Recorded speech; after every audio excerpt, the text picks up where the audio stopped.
Hello student. तो चलिए अब हम उस संवाद का 5वां भाग पढ़ते हैं। ठीक है बेटा। जैसा कि हमें आपको पता है कि इसमें क्या चल रहा है। इसमें परशुराम और लक्ष्मण के बीच एक क्रोध भरा वार्तालाप चल रहा है, जिसमें परशुराम के क्रोध को दिखाया जा रहा है और लक्ष्मण के क्रोध का भी वर्णन उसी प्रकार से इसमें किया जा रहा है। चलिए पढ़ते हैं। तुम तो कालु हाँक जनु लावा, बार बार मोहि लागे बुलावा। ये कौन कह रहा है? ये लक्ष्मण कह रहे हैं। किससे? परशुराम से। कि तुम तो ऐसे बार बार मुझे मारने की धमकी दे रहे हो जैसे कि तुमने मृत्यु को अपने वश में कर रखा हो, काल को अपने वश में कर रखा हो। हाँ, ऐसे बार बार मुझे दे रहे हो धमकी।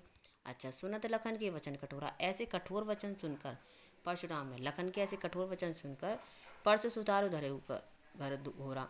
परशुराम ने जो फरसे को हाथ में ले रखा था उसको कस कर पकड़ के और संभालते हुए बोला, अब जन दे दोष मोहि लागू। कि सभा में उपस्थित जितने भी लोग हैं, अब वो मुझे दोष मत देना। अब कोई मुझे दोष मत देना।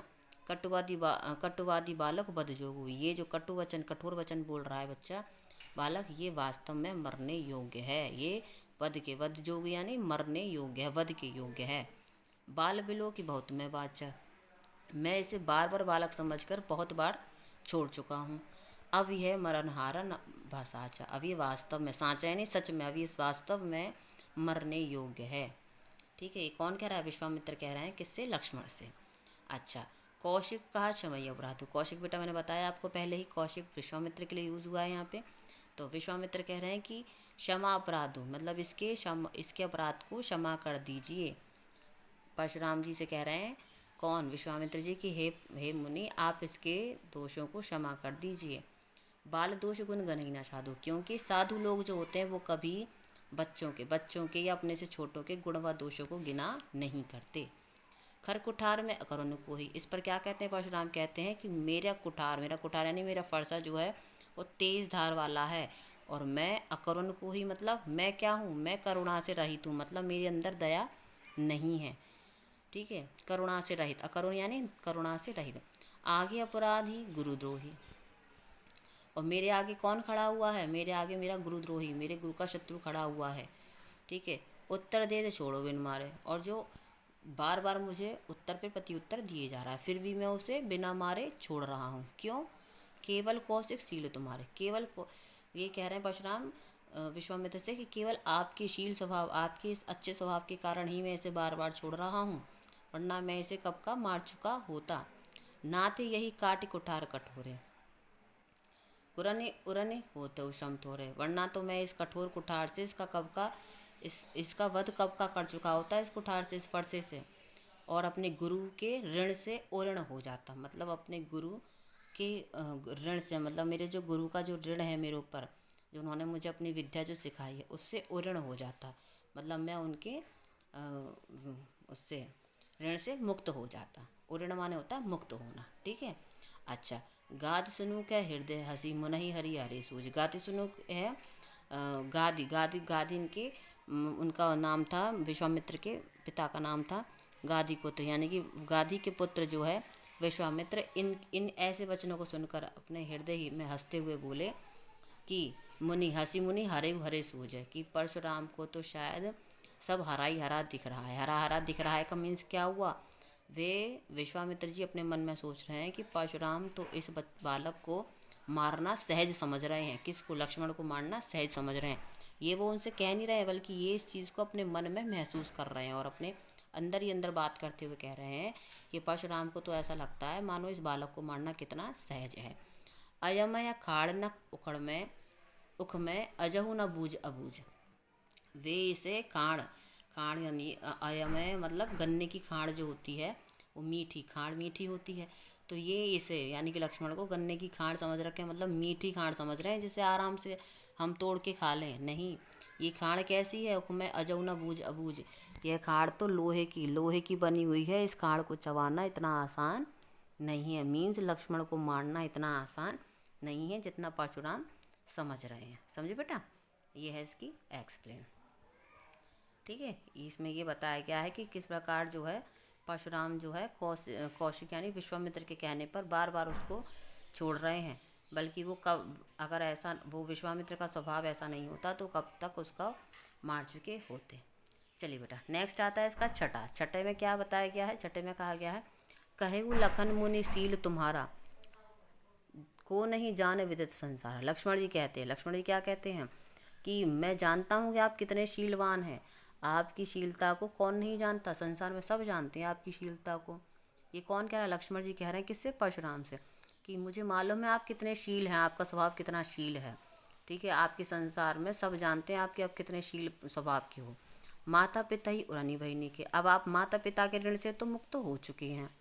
ठीक है, गुरु ने रहा सोच बड़े जी के, तो आप गुरु जी के, अपने गुरु जी के ऋण से भी उऋण हो जाओ, मतलब मुक्त हो जाओ। ठीक है, सो जनु हमरे माथे काढ़ा।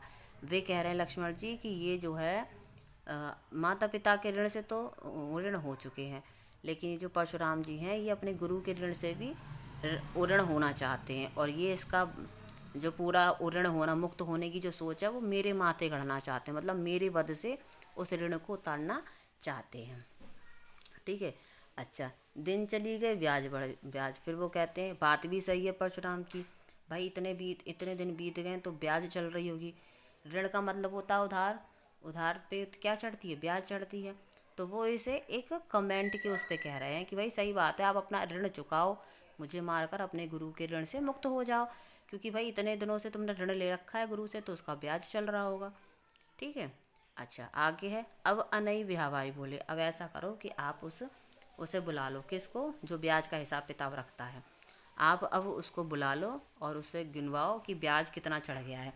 तुरंत देव मैं थैली खोली, और मैं अपनी थैली को खोल देता हूँ, जितना उसका हिसाब होगा उसको हम दे देंगे। ठीक है, सुनी कटु वचन कुठार सुधारा। ऐसे वचन सुनकर, ऐसे कठोर वचन सुनकर उन्होंने, परशुराम ने अपने कुठार को साध लिया, मतलब फरसे को मारने के लिए संभाल लिया। हाय हाय सब सभा पुकारा, और जब उन्होंने अपने फरसे को संभाला लक्ष्मण को मारने के लिए, तो सभा में जितने भी लोग थे सब चिल्लाने लगे, अरे अरे ये क्या हो रहा है। हाय हाय मतलब पुकारने लगे, अरे ये क्या हो गया, मतलब ये क्या होने वाला, क्या अनर्थ होने वाला है, हाय हाय सब चिल्लाने लगे। अच्छा, भृगुवंश परशु दिखावो मोही। भृगुवंश परशु दिखावो मोही, ये कौन कह रहे हैं? ये कह रहे हैं लक्ष्मण जी कह रहे हैं परशुराम से कि हे भृगुवंश, हे भृगु के वंशी, आप मुझे बार बार इस फरसे को मत दिखाओ। विप्र विचारी बच्चों नृपद्रोही, आप मुझे, नृपद्रोही मतलब हे राजाओं के द्रोही, हे राजाओं से नफरत करने वाले, आप मुझे बेचारा समझ रहे हैं, आप मुझे बेचारा समझ रहे हैं, आप विप्र बच्चों नृपद्रोही। ठीक है, मिले ना कबहू सुभद्रन गाड़े, आप समझ रहे हो कि मैं आपसे डर रहा हूँ, आप मुझे मारना सहज समझ रहे हैं। ये बात ध्यान रखना कि आप अब तक मिले ना कबहू सुभद्रन गाड़े, मिले, एक सेकेंड,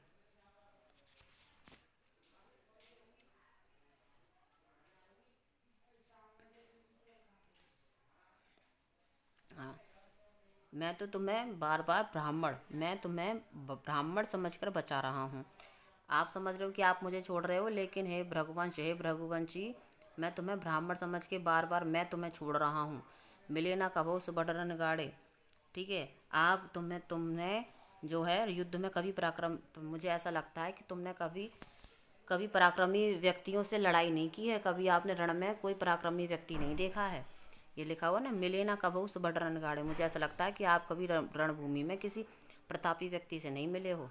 दूजे देवता घर ही के बाड़े ही, एक बात ध्यान रखना कि जो देव होते हैं और जो ब्राह्मण होते हैं वो अपने घर में ही पूजे जाते हैं। सिर्फ ये बोल रहे हैं दूजे देवता घर ही के बाड़े, मीन्स देवता और ब्राह्मण अपने घर में ही पूजनीय होते हैं। अनुचित कही सब लोग पुकारे, इस पर सारे सभा में जितने भी लोग बैठे थे सब पुकारने लगे, अरे ये गलत हो रहा है, ये गलत तरीके से बोल रहे हैं, या इस तरीके से सब कहने लगे कि गलत तरीके से बात कर रहे हैं। रघुपति सह नहीं लखनऊ नवारे, इस पर फिर क्या होता है लास्ट में, अंततः रघुपति यानी श्री राम ने आंखों से ही लखन को इशारे कर दिए, आंखों से ही लक्ष्मण की ओर इशारे कर दिए और उनसे शांत होने के लिए कह दिया। लखन उतर आहुति सरिस भ्रगन पर कोप कृशानु। लखन उत्तर, लक्ष्मण का उत्तर परशुराम के क्रोध की आग में आहुति का काम कर रहा था। ठीक है, लक्ष्मण के जो उत्तर थे वो परशुराम के क्रोध में क्या कर रहे थे? कृशानु माने अग्नि का, उनकी अग्नि का काम कर रहे थे, क्रोध को बढ़ा रहे थे, आहुति का काम कर रहे थे। ठीक है, क्रोधाग्नि में बढ़ता देखकर श्री रामचंद्र जी बढ़त देखी जल संवचन बोले रघुकुल। बढ़त ऐसे ऐसे वातावरण को बढ़ते हुए देखकर श्री राम ने जो वचन बोले हैं वे जल के समान, ये मीन्स पानी के समान वचन बोले हैं। किसने? श्री राम ने। उस आग को शांत करने के लिए उन्होंने अपने शीतल वचनों के समान, जल के समान शीतल वचनों से उस आग को कम करने के लिए उन्होंने कुछ वचन बोले हैं। ठीक है, जिससे कि क्रोधाग्नि जो है शांत हो जाए। मीन्स ये जो क्रोध से भरा हुआ जो वार्तालाप है ये शांत हो जाए। इस शांति के लिए श्री राम ने अपने शीतल वचनों का प्रयोग करते हुए कुछ कहने की कोशिश की है, जो इसमें नहीं बताई गई है, क्योंकि इसमें केवल परशुराम और लक्ष्मण के बीच क्या क्रोध भरा संवाद इसमें दिया गया था, जो हमने आपको बता दिया। अब इसमें बेटा जो भी चीज़ आपको समझ में ना आई हो आप मेरे से पर्सनल डिस्कस करके पूछ सकते हैं। ठीक है, और या मीटिंग वगैरह में आप मुझसे पूछ लें। और इसको एक दो बार, जब तक आप कई बार एक दो बार वीडियो को नहीं सुनेंगे बुक को देखते हुए या इसको देखते हुए, तब तक आपको ये समझ में नहीं आएगी। और आप अगर एक दो बार इसको देख लेंगे, बुक को सामने रख लेंगे और इसको जो मैंने समझाया वो समझेंगे, तो बड़ी आसानी से आपको ये समझ में आ जाएगी। ठीक है बेटा, चलिए फिर नेक्स्ट एक्सप्लेन के साथ फिर हम मिलेंगे। तब तक के लिए goodbye and take care.